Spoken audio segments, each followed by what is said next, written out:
굿모닝 마켓입니다. 10월에 저점을 찍은 이후 가파른 상승세를 이어오던 뉴욕 증시. 이날의 숨고르기는 과연 마침표일까요, 쉼표일까요? 연설에 나선 파월 의장은 통화 정책에 대한 언급이 일절 없었고 10년 물 국채 입찰 이슈를 소화하면서 시장은 점차 이성을 찾아가는 모습입니다.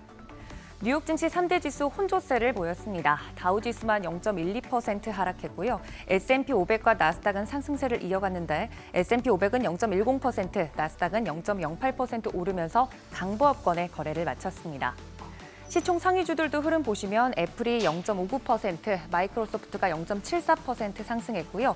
엔비디아도 1.35% 상승하며 마감했습니다. 6위부터 10위도 살펴보시면 이날 메타도 0.30% 상승했고 테슬라는 약보합권에서 마감이 됐습니다.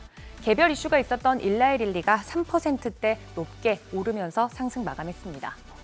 시장은 연준 파월 의장의 연설과 채권시장 동향에 집중했는데 연설에서는 통화정책이나 미국의 경제 전망에 대해서 코멘트는 들을 수 없었습니다.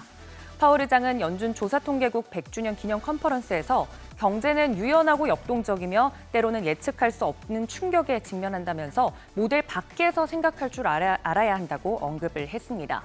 이번 연설에서 특별히 통화정책에 대한 힌트를 찾지 못해 10일 예정된 국제통화기금 컨퍼런스 연설로 시장의 관심사가 옮겨갈 예정입니다. 연준 당국자들이 여러 차례 인플레이션 목표치 2% 내리는 것이 중요하다 코멘트를 통해 강조를 했지만 시장의 기대는 쉽게 꺾이지 않는데요. 이 와중에 이번 주 또 하나의 변수로 언급됐던 국채 입찰 이벤트. 재무부가 이날 진행한 400억 달러 규모의 10년물 국채 입찰에서 낙찰 금리는 4.519%를 기록했습니다. 다행히 수요가 받쳐주면서 원활하게 소화됐다는 평입니다.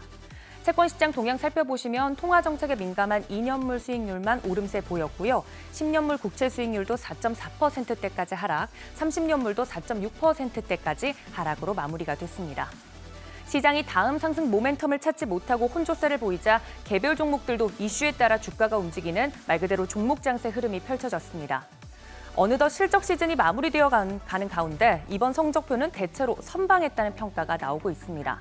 다만 4분기 실적 전망은 엇갈리면서 물음표가 뜬 종목들도 있습니다. 대표적으로 시총 1위 애플은 다음 분기 실적 전망을 따로 제시하지 않았습니다.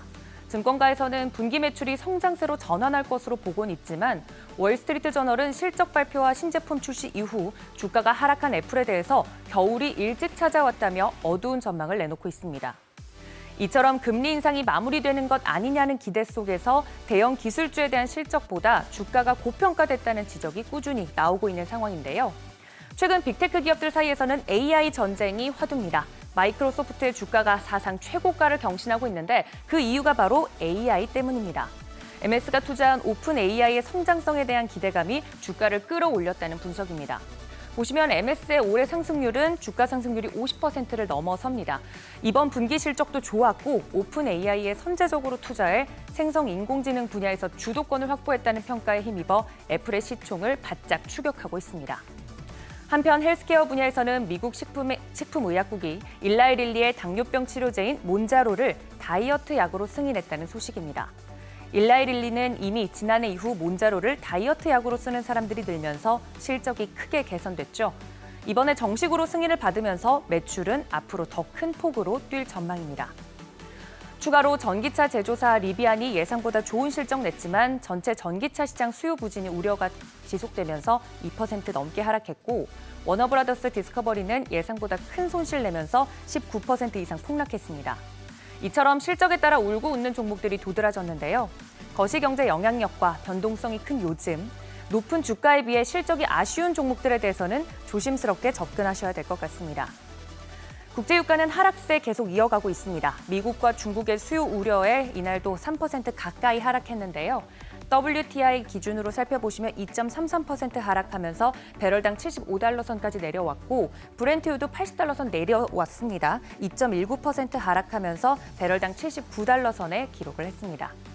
긴축 종료에 대한 뜨거운 기대감과 차가운 데이터가 맞물리면서 방향성을 탐색하고 있는 요즘 한 발자국 떨어져서 보다 시선으로 시장을 바라볼 필요가 있겠습니다. 지금까지 굿모닝 마켓이었습니다.